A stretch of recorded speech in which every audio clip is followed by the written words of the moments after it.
del mundo concentran igual fortuna que la mitad de la población más pobre del mundo. Así como suena, hablamos de 26 personas, que el año un dato interesante. Esto demuestra cómo se concentró la riqueza teniendo en cuenta que el estudio, este mismo estudio que realiza la ONG Oxfam y lo presenta cada año en el foro de Davos, había dicho que el año anterior eran 43 las personas que concentraron la mitad de la riqueza. O sea, que la brecha está creciendo. Está creciendo. Por un lado, la gente, los más millonarios, acrecientan su fortuna y por el otro lado, la mitad más pobre, que hablamos de casi 3.800 millones de personas, pierden riqueza. De hecho, se habla de que la fortuna personal de que concentra la mitad de la población cayó un 11% en un año tras otro. Claro, impresionante. Es un informe que se presenta año tras año en el foro de Davos, justamente, tal vez uno de los centros de reunión que reúnen a políticos, empresarios y otro tipo de funcionarios que deciden un poco qué son las políticas públicas a diagramar la economía y que están mostrando cómo el mundo avanza con desigualdad llamativa. Si querés compartimos algunos datos del informe.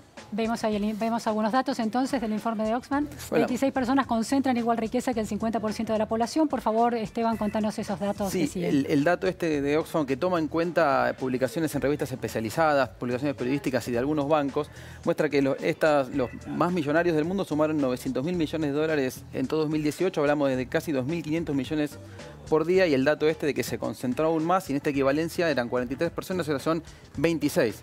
¿Esos 26 tienen nombre y apellido? ¿Se sabe quiénes son? Hay algunas estimaciones justamente porque hay datos tan complejos y porque justamente van fluctuando. Pero hablamos, por ejemplo, de Jeff Bezos, de quien hablamos, el dueño de Amazon. Hablamos de Bill Gates, el fundador de Microsoft.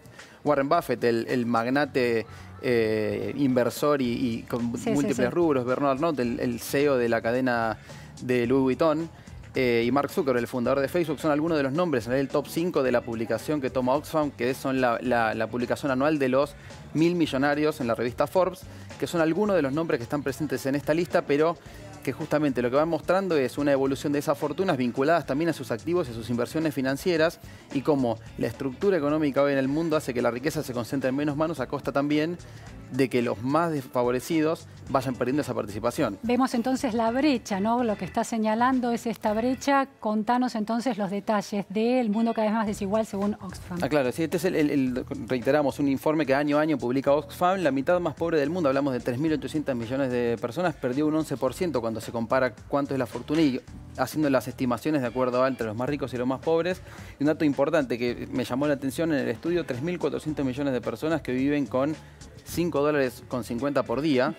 Incluso es aún más relevante en la pobreza más extrema. Y una propuesta que lo que plantean, porque más allá de los datos, lo que plantea Oxfam es cómo se podría tender a resolver esta problemática, que también es un tema que muchas veces en el foro de Davos se plantea como necesidad no solo hacer crecer la economía, sino de qué manera se podrían implementar políticas públicas para resolverlo, que muchas veces no terminan siendo implementadas, pero lo que dicen es que si el 1% de las mayores riquezas pagaran un 0,5 más de impuestos, se podría recaudar, por ejemplo, dinero para escolarizar a 262 millones de chicos que hoy no están pudiendo acceder a educación, o mismo brindar cobertura sanitaria para evitar, hablan ellos, de más de 10.000 muertes que ocurren en el mundo.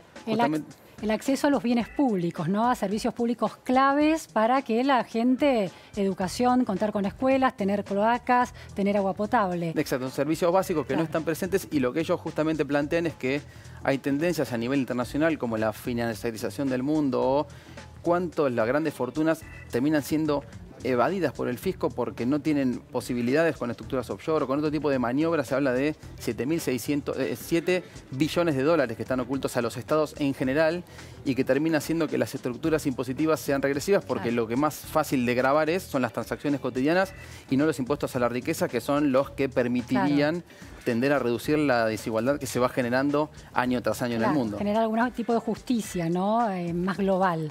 Exacto, y por eso es interesante que se plantee justamente en el Foro Económico de Davos, que es donde se concentran políticos, empresarios, funcionarios de todo el mundo.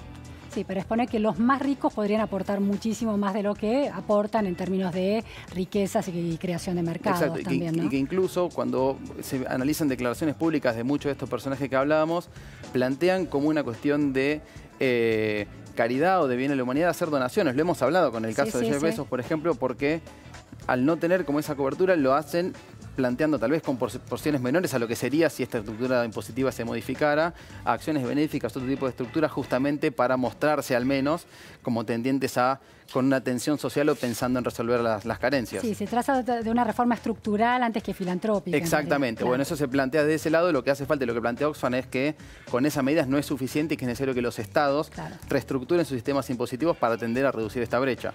Esteban, hay un tema con el trabajo no remunerado, ¿no? Que en realidad vale. Así es, sí, son datos que concentran y acá hablan específicamente de la brecha de género, de tareas que tal vez en lo cotidiano uno no lo considera, pero que sí allí vemos son los datos realizadas fundamentalmente por mujeres, y esto es una tendencia a nivel global que impacta sobre todo en los países de menores ingresos, pero plantean que el trabajo no remunerado, si una empresa lo concentrara, hablando de cuántas horas por día dedican las mujeres y los hombres también, pero específicamente en el caso de las mujeres, si una empresa realizara ese trabajo, plantean que facturaría algo así como 10.000 millones de dólares, 43 veces lo que factura Apple, y esto es por tareas cotidianas desde servicio doméstico, cuidado de personas, cualquier tarea que las mujeres realizan en el hogar, que son quienes principalmente realizan estos trabajos hoy, más allá de que es una tendencia global a que esto se modifique pensando en la igualdad.